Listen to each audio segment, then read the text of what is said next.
Ah, look who finally connected the dots. You magnificent, paranoid, absolutely correct human being. Welcome to the revelation you've been avoiding, because the truth was too ugly, too twisted, too perfectly designed to make you feel crazy. But you're not crazy. You're awake. And what you're seeing isn't gossip anymore. It's confession. It's projection. It's them screaming their own secrets while pointing at you. And oh, the irony is so thick you could choke on it.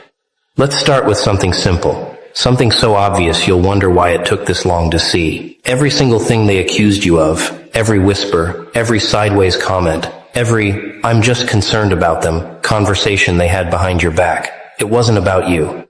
It was never about you. It was their autobiography written in invisible ink. And you beautiful, trusting fool, you thought they were describing you. They called you manipulative while pulling strings you didn't even know existed. They called you fake while wearing masks so thick their real face forgot how to breathe. They called you selfish while draining every resource, every emotion, every ounce of energy you had left. And you believed them, didn't you? Even if just for a second. Even if just in that 3 a.m. spiral where doubt creeps in like smoke under a locked door. But here's the thing about projection. It's not just a defense mechanism, it's a confession under oath. When someone obsessively talks about what you're allegedly doing wrong, they're not analyzing you, they're narrating their own behavior. The cheater who constantly accuses you of cheating, the liar who questions every word you say, the manipulator who warns everyone that you're the puppet master. It's not insight, it's a mirror, and they're too blind to see their own reflection staring back.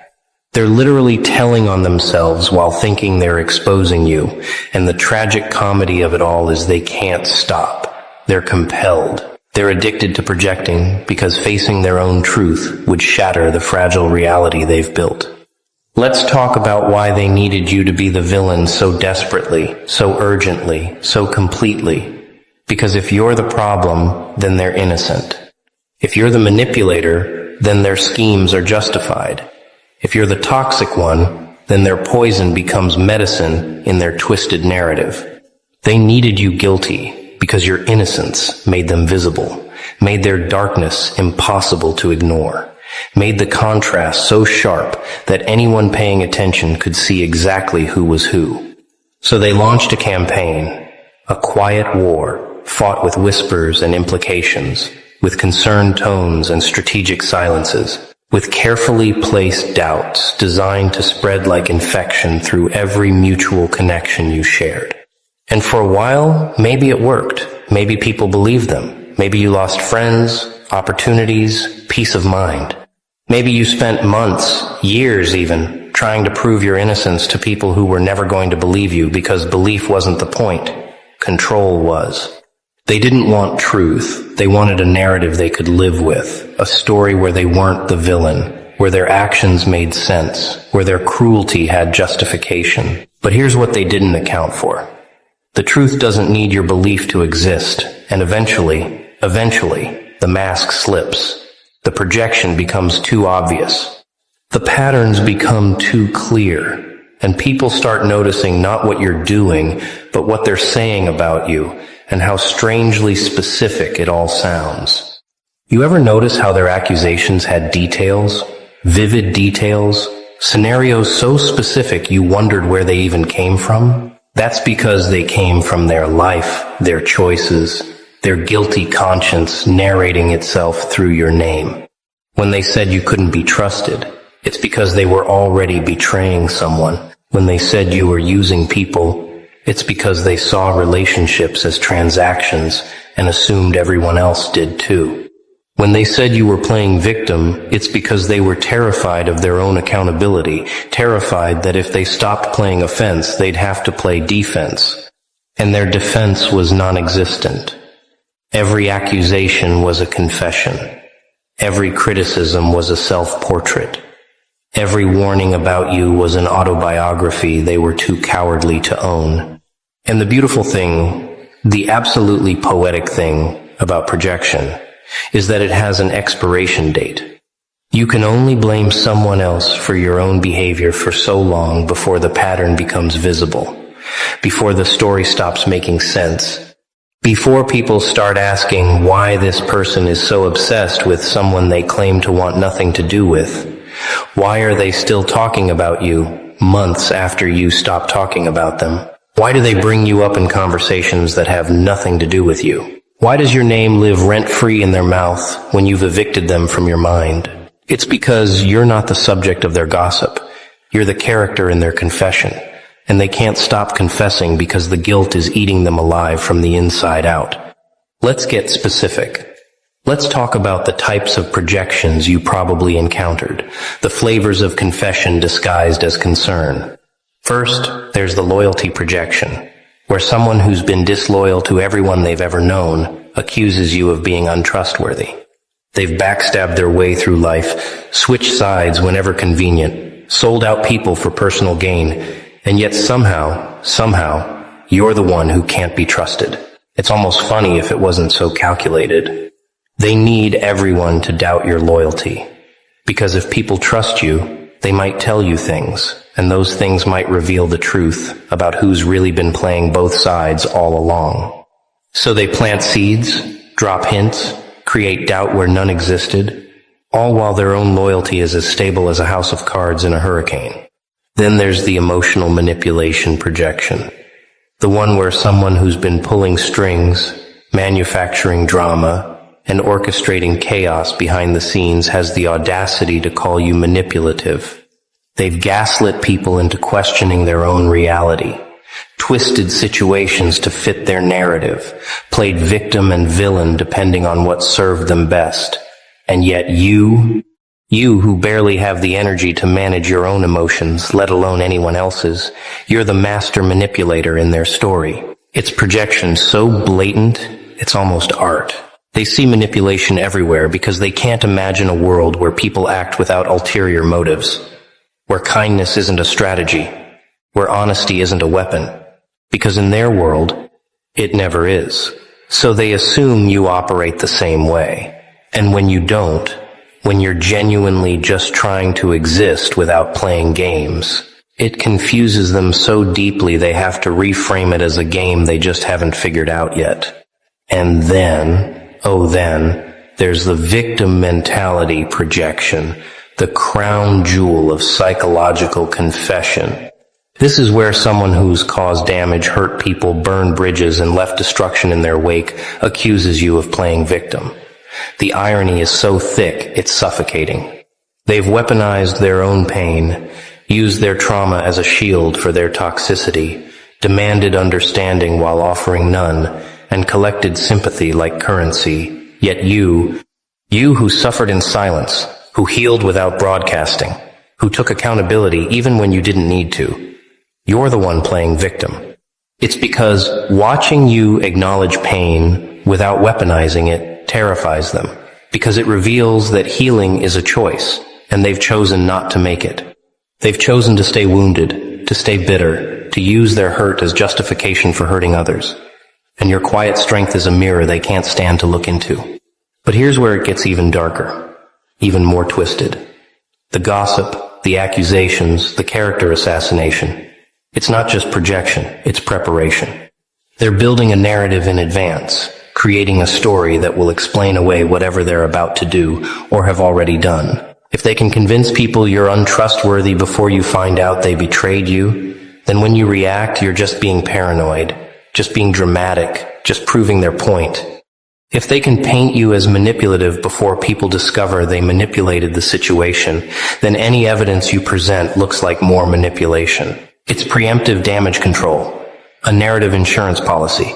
And you were so busy defending yourself from false accusations that you didn't realize they were setting up an alibi for crimes they hadn't even committed yet in your eyes, but had already committed in reality.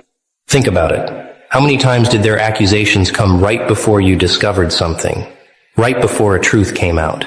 Right before the mask slipped? It's not coincidence, it's strategy.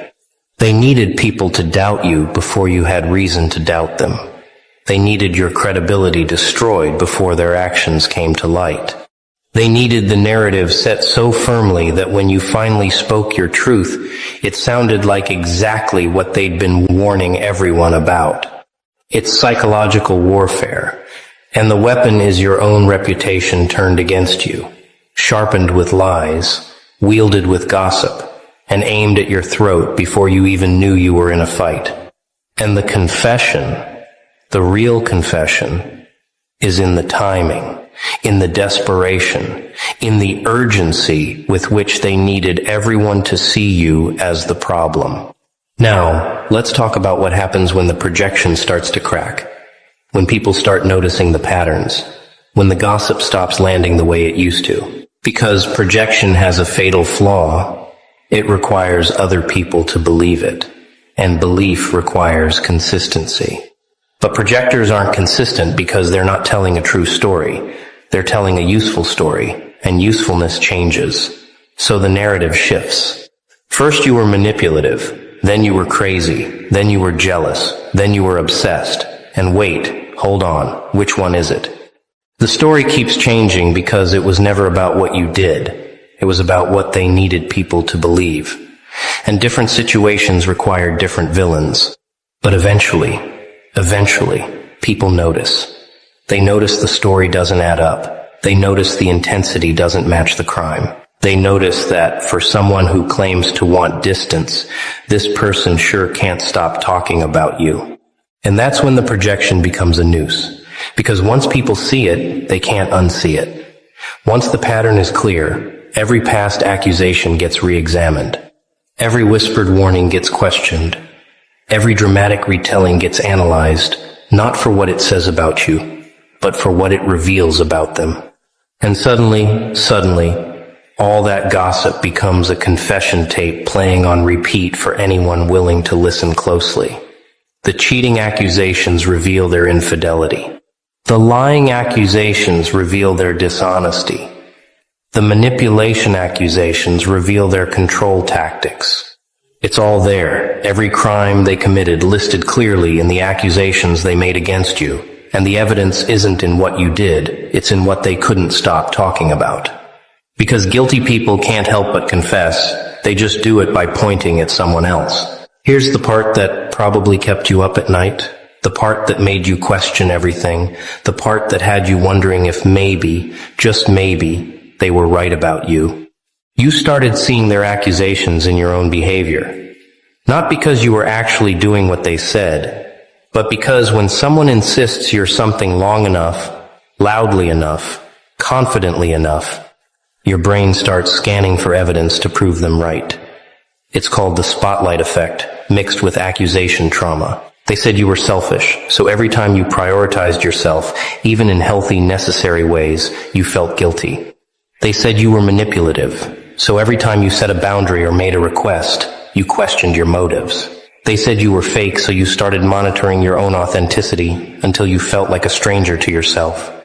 That's not evidence of their accuracy, that's evidence of their impact. And it's exactly what they wanted, you doubting yourself so thoroughly that you'd never doubt them. But let's flip the script, literally. Let's talk about what you actually did that made their projection so necessary, so urgent, so vicious. You existed authentically in a space where they needed people to perform. You healed in an environment where they needed everyone to stay broken so their dysfunction felt normal. You set boundaries in relationships where they needed unlimited access. You grew in circles where they needed everyone to stay small so they could feel big. You saw through their masks in a dynamic where everyone was supposed to play along. You were the variable they couldn't control, the mirror they couldn't crack, the truth they couldn't spin. And that was your real crime. Not manipulation or dishonesty or toxicity, but clarity, authenticity, growth, and the refusal to shrink yourself to fit their narrative. And here's the confession hidden in their gossip, the one they'll never say out loud but you need to hear. They saw something in you they killed in themselves. Maybe it was integrity. Maybe it was courage. Maybe it was the ability to be alone rather than compromise values. Maybe it was self-respect. Maybe it was healing capacity. Whatever it was, they recognized it, mourned it, resented it, and decided if they couldn't have it, they'd destroy it in you, or at least convince everyone else it wasn't real. The gossip was grief. The accusations were envy. The character assassination was their suicide note for the person they could have been, should have been, chose not to be, and watching you be that person anyway was unbearable. So they tried to kill it by proxy, tried to murder your light with their words, tried to bury your truth under their lies, and called it concern, called it protection, called it anything but what it was, which was a confession of their own spiritual bankruptcy. Let's go deeper. Because we're not here for surface observations. We're here for excavation. The specific things they accused you of, write them down if you haven't already. Look at the list. Really look at it. Now ask yourself, who in this situation actually demonstrated these behaviors? Not in your anxious imagination, not in your trauma-soaked analysis of your own actions, but in objective reality. Who actually manipulated situations? Who actually lied consistently? Who actually used people? Who actually played victim while victimizing others? Who actually betrayed trust? Whose actions, not whose accusations, match the crimes listed? I'd bet everything the answer isn't you, the answer is them, and the proof isn't in their words about you, it's in their actions toward you, and everyone else unlucky enough to enter their orbit. Here's a pattern you probably noticed. They accused you of things that would be almost impossible for you to definitively disprove. How do you prove you're not manipulative when any defense sounds like manipulation to people primed to see it? How do you prove you're not playing victim when talking about actual harm sounds like victimhood to people invested in the abuser's narrative? How do you prove you're trustworthy to people who've been told you're a liar? When anything you say gets filtered through that lens. You can't. And that's the point. They chose accusations that were unfalsifiable, untestable, based entirely on interpretation and perception, because those accusations don't need evidence, they just need repetition. Say something enough times with enough conviction, and it becomes truth in the minds of people who don't investigate, who don't question, who just absorb and repeat. And the confession in that strategy is simple. They knew they had no real evidence, no concrete examples, no actual proof, so they trafficked in vibes and implications in the power of suggestion, because facts were never on their side. And what about the intensity, the obsessive quality of their gossip? Normal people don't spend years talking about someone they claim to dislike. Normal people move on. Normal people forget. Normal people live their own lives without needing to narrate someone else's. But these people, they couldn't stop, couldn't let go, couldn't move forward without dragging your name backward. Why? Because you weren't just a person to them, you were a symbol. You represented something they needed to defeat, an idea they needed to kill, a possibility they needed to eliminate. Maybe you represented the life they could have had if they'd made different choices. Maybe you represented the person they pretended to be before the mask became permanent. Maybe you represented freedom they traded for control, or peace they sacrificed for power, or authenticity they buried under performance. Whatever you represented, it haunted them, and the only way they knew how to exorcise that ghost was to destroy the symbol, to assassinate the character, to eliminate the evidence that another way of being was possible. But here's the thing about symbols. You can't kill them with gossip. You can only make them stronger. Every accusation that didn't stick became armor. Every lie that got exposed became a lesson. Every person who saw through their narrative became an ally. Every moment you didn't break became proof of something they couldn't comprehend, which is genuine strength. Not the performative kind, not the loud kind, not the aggressive kind, but the kind that endures, that outlasts, that survives, specifically because it doesn't need validation, doesn't need vindication, doesn't need anything from the people throwing stones. And that strength, that quiet, unshakable presence in the face of their storm, that was the final confession you forced from them without saying a word.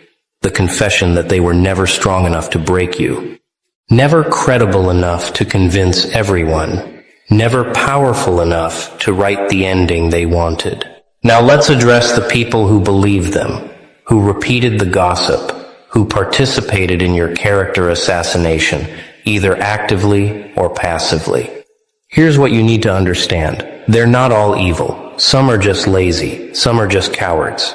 Some are just so desperate to be on the winning side they'll believe anything the loudest voice says. Some genuinely thought they were helping by warning others about you. Some were manipulated just as much as you were, just in different ways. And some knew exactly what they were doing and chose cruelty anyway. But here's the part that matters for your peace. Their participation in the lie doesn't make the lie true. And eventually, when the projection becomes undeniable, when the patterns become clear, when the truth comes out the way truth always does, those people will have a choice. Admit they were wrong or double down on the lie. And that choice? That will reveal who they actually are, not who they claim to be when it was convenient. The confession in the gossip is complete when you realize they told everyone exactly who they were. They just used your name. They confessed to manipulation by accusing you of it. They confessed to dishonesty by questioning yours. They confessed to toxicity by labeling you toxic. They confessed to selfishness by calling you selfish. They confessed to playing victim by accusing you of it. They wrote their entire autobiography in the margins of your life story. And if you read it right, if you see it clearly, you'll realize the gossip was never about you. It was always, always about them. And the tragedy, the absolute tragedy, is they'll never admit it. They'll never take accountability. They'll never apologize. They'll never acknowledge that every word they spoke against you was a mirror they were too terrified to look into. So what do you do with this realization, with this clarity, with this confirmation that you're not crazy, you were just surrounded by people confessing their crimes while prosecuting you for existing? You do nothing. Absolutely nothing. You don't confront. You don't explain. You don't defend. You don't try to make them see what they're determined to stay blind to. You simply exist in your truth, live your life, heal your wounds, and let their confession stand on its own. Because the beautiful thing about projection is it's self-exposing. Give it time. Give it space. Give it room to breathe and repeat and contradict itself.